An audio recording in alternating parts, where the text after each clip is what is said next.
Les amis, aujourd'hui c'est mardi. C'est mardi. Et Bibou, je te pose la question tout de suite parce que je l'ai vu passer plusieurs fois concernant la boîte postale et l'envoi de graines et de etc. On en a parlé dans la vlog juste avant. Il y en a plusieurs qui demandent est-ce qu'il y a des choses à ne pas envoyer parce que sinon on risque de se retrouver à 50 000 trucs. Alors sachez-le que ça c'est une fausse idée. Déjà, là, je parle juste de la relation youtubeur-abonné. C'est une fausse idée que souvent beaucoup d'internautes pensent. Ils disent « Oh, vous les youtubeurs, vous devez recevoir… Ah oui, tu oui, sais, oui, oh, oui. bah dis donc, une personne te donne 1 euro. Quoi, t'as 1 million d'abonnés? Mais dis donc, t'es millionnaire. Ouais, ouais. Et là, vous êtes plusieurs à dire « Ah bah, dis donc, vous avez dit ça, vous allez recevoir 50 000 graines. » Non, c'est vraiment la fausse idée. C'est un très faible pourcentage de gens qui vont…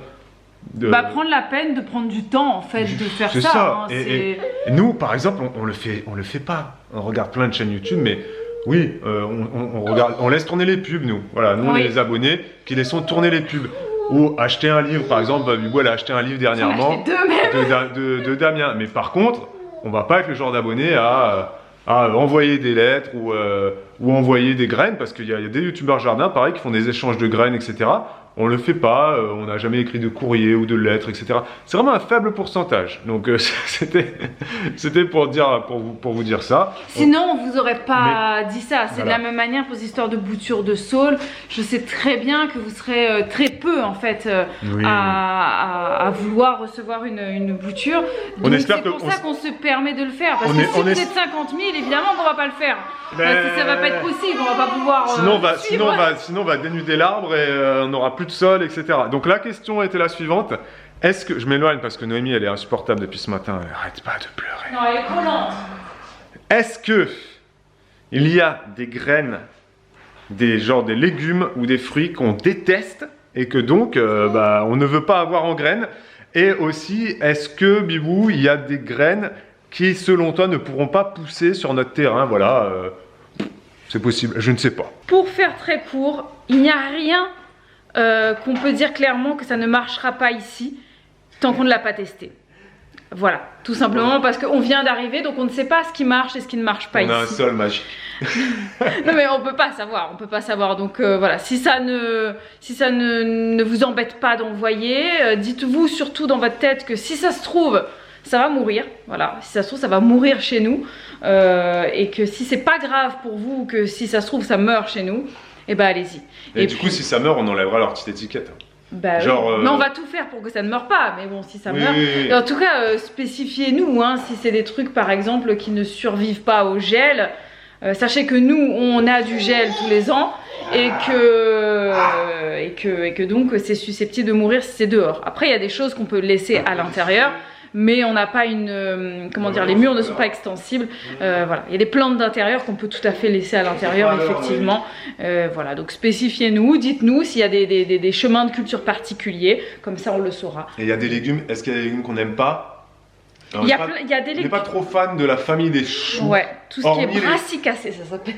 Brassicacé, hormis les choux asiatiques, donc tout ce qui est pak choi, ouais, ça on adore. Choux chinois, le chou kale aussi. Le chou kale, voilà, les choux un peu particuliers. Mais après, les vrais choux français, on n'est pas fan. Après, le chou-fleur, on aime bien. Le chou brocoli, on aime bien. Surtout les enfants. Ah, les enfants, elles adorent ça. Tu plaisantes ou quoi? Les brocolis, elles adorent ça. Oh, brocoli vapeur avec la vinaigrette, c'est bon. Après, ça rajoute de la couleur dans le potager parce qu'il y a des choux violets, etc. Les romanesco verts, violets. Après, si les insectes aiment bien, on peut en planter 1 ou 2 pour les insectes. Voilà. Mais il y a des choses que je n'aime pas, comme par exemple les blettes. Et j'en ai quand même semé. Et je me dis que si ça vient du potager, ce sera peut-être meilleur. C'est vrai qu'en fait, ce que Bibou vient de dire, c'est pas bête. Et elle me l'a dit en plus ce matin. Elle m'a dit, on n'a pas de problème de superficie, nous. Donc c'est vrai qu'on peut planter un peu tout et n'importe quoi. Et s'il y a des choses qui meurent, tant pis. S'il y a des choses qui deviennent envahissantes, tant pis aussi. Parce que, bah voilà, on a la superficie. Et on a cette chance-là. On a choisi cette maison et ce terrain pour ça. Donc on peut faire plein de tests et plein d'expérimentations. Et effectivement, mais s'il y a des choses qui ne sont pas très bonnes dans l'assiette, on peut les planter. Ça sera bien pour la biodiversité, pour les oiseaux, pour les limaces, pour les escargots, pour les coccinelles, pour peu importe quel animal veut venir se nourrir. Autant qu'ils aillent manger les choux qu'on mettra là-bas, comme ça ils ne viendront pas manger les fraises qu'on mettra ici. Enfin, tu vois le délire, c'est un peu ça l'idée d'avoir un grand terrain, c'est de pouvoir se faire plaisir, quoi. Noémie, tu t'es cachée? J'arrive. vient te chercher. Noémie. Je vois cache-cache avec Noémie. C'est une nouveauté ça. Depuis... Coucou, je t'ai trouvé. Wow, trop bien caché. Attention, maman elle va se cacher maintenant. Non, c'est toi qui vas te cacher ou c'est maman? Je vais me cacher. Attention.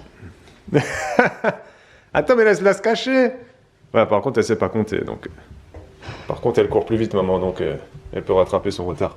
Ah oui, dis donc, elle a fait le tour déjà. Ah bah, dis donc. Oh, quelle rapidité. Quelle rapidité. Elle est où, maman? Elle est où? Ouais. Tu vas trouver. Tu vas te cacher? Bon, comme vous avez pu le voir, Noémie commence à jouer à cache-cache. C'est assez mignon. Et là, il est 14 h. Elena est retournée à l'école. Olivia dort, Noémie dort. Et papa et maman, ils vont dans le jardin.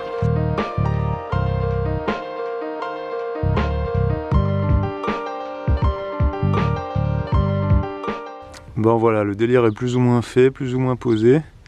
Maintenant, il faut finir. Donc les dalles, elles sont juste posées. Il faut que je passe de ça à ça. Voilà, tout simplement. Il faut que je les fasse rentrer à hauteur de gravier. Donc voilà, let's go. Il y en a beaucoup quand même. Hein. 44, je suis pas sûr à finir là, aujourd'hui.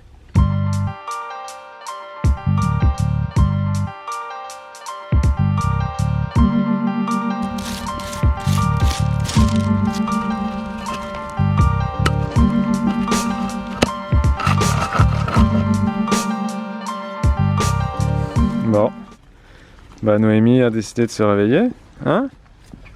Elle a vraiment fait une sieste très courte, hein? Donc là, ça nous casse dans nos projets là, hein fille? Là j'ai enterré 10 dalles, donc il m'en reste 34, hein? Vous les voyez derrière? Bébou, elle a même pas fait un quart de ce qu'elle voulait faire.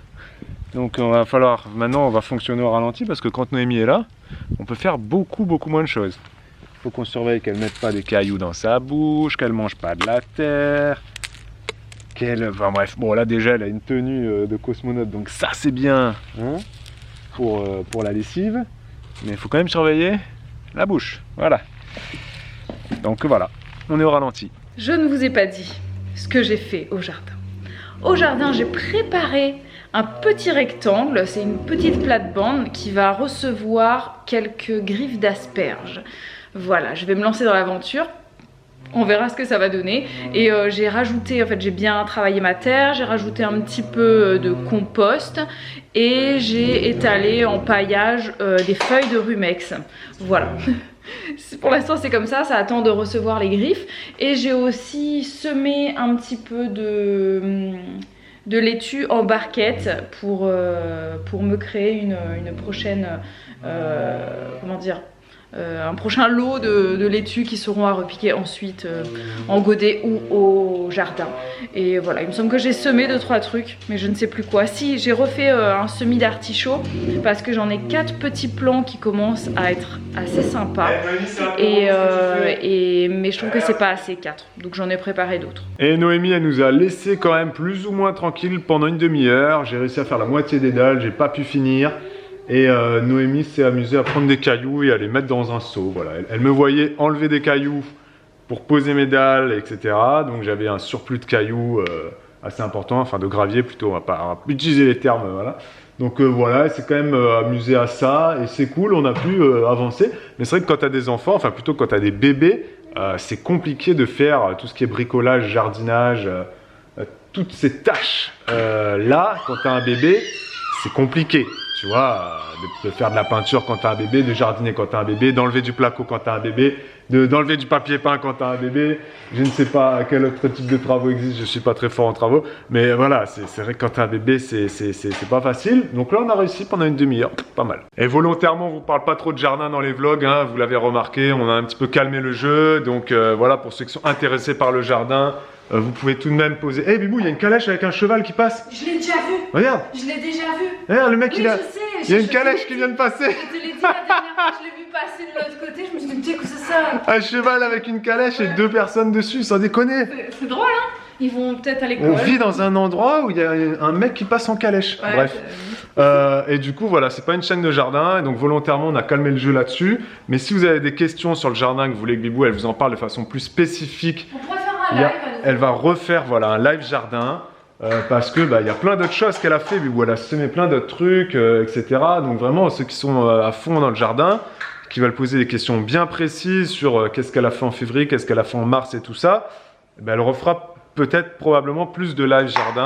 Il y en aura, je pense, au moins un par mois. Parce qu'on sait que ça saoule beaucoup d'entre vous quand elle parle jardin, dès qu'elle va dire le mot semis ou le mot potager. Il y en a qui fuient. Alors que c'est très bien de manger des fruits et légumes. Mais bon, voilà, écoutez, qu'est-ce que vous voulez qu'on vous dise? Donc c'est pour ça que tout le thème jardin, on le condense. On le condense pas mal. Vas-y, vas-y. Wow, super beau ça. Cette petite allée a l'air de satisfaire pas mal les filles. Là, Elena, elle est même en train de faire une marelle. Bref, c'est bien, Elena. Moi, je fais que la moitié, mais bon, voilà, c'est cool. Ça leur fait. C'est bien à cet âge-là parce que voilà, les enfants en bas âge, ils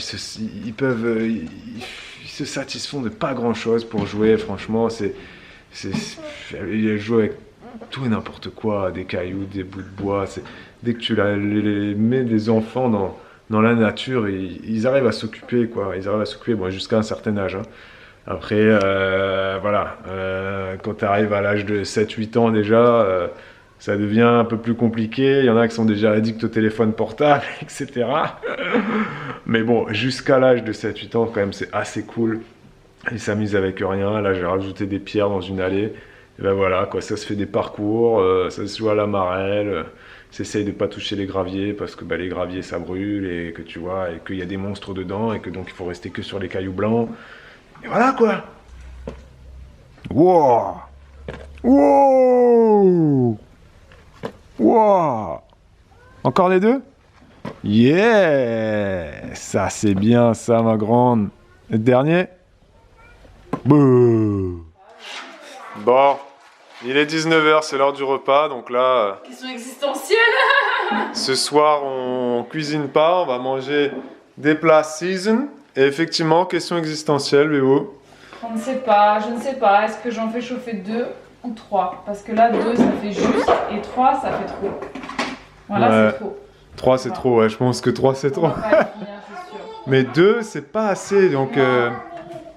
Bon, c'est pas grave, il y aura des restes. Voilà, il y aura des restes pour demain. Season, c'est toujours enfin... Non, mais 2, c'était pas assez. Le plat, c'est toujours trop pour une personne, je trouve. Non, mais là, 2 pour 4, c'était pas assez. Non. Enfin, pour 5. Parfois, 2 pour 5, ça suffit. Sans rire, hein. Mais là, ça fera pas, là. Il y aura des restes. Il y aura des restes. Pour rester dans le thème de l'alimentation, question du jour. Bonjour. Une question d'Amandine. Amandine Breu, qui nous demande, je reviens pour avoir la formulation exacte. Babou, c'est toi qui fais les courses, mais tu ne cuisines pas. Est-ce que du coup tu prends un peu ce que tu veux et Bibou se débrouille avec, ou alors ce sont les courses faites sous la houlette du chef cuisinier de la maison? C'est une très bonne question effectivement. Généralement, les gens qui cuisinent sont aussi les gens qui font les courses. Mais nous, pas du tout. Je ne fais jamais de liste de courses précise. Sur la liste de courses, on va tous les deux rajouter des trucs. Dès qu'on a fini d'utiliser quelque chose, hop, on le balance sur le téléphone en appli connectée. Comme ça, au moins, on peut tous les deux gérer la liste de courses. Mais je ne note jamais d'ingrédients particuliers, tout simplement parce que je n'ai pas de menu de la semaine. Je sais pas si vous vous souvenez, à un moment donné c'est une idée qui m'est passée par la tête de faire ça. Je l'ai jamais fait, je le ferai jamais en fait. Je pense que si c'est quelque chose que je devais faire, ça fait longtemps que je l'aurais déjà fait. Donc pas de menu de la semaine, donc forcément il n'y a pas de liste d'ingrédients. Oula, il m'a perdu. Oula, je sais pas ce qui s'est passé. Bon bah on va l'abandonner. Ciao. Voilà, je suis de retour. Donc pas de liste de courses, voilà, précise. Donc Babou fait en fonction de son inspiration. En fonction de ce qu'il y a aussi, surtout au niveau des fruits et légumes. C'est ça, en fait, ce que j'allais dire, c'est ça. Tu prends ce qu'il y a de saison et puis tu cuisines avec. Quoi. Voilà, en fait, niveau fruits et légumes, on fait de saison. Autant que possible, et puis après, on prend du poisson, on prend du poisson de temps en temps en fonction de ce qu'il y a dans le frigo ou pas. Et puis les féculents, on prend toujours les mêmes choses quoi, du riz, des pâtes, des pommes de terre, on est assez classique. Là j'ai pris du blé, ébli.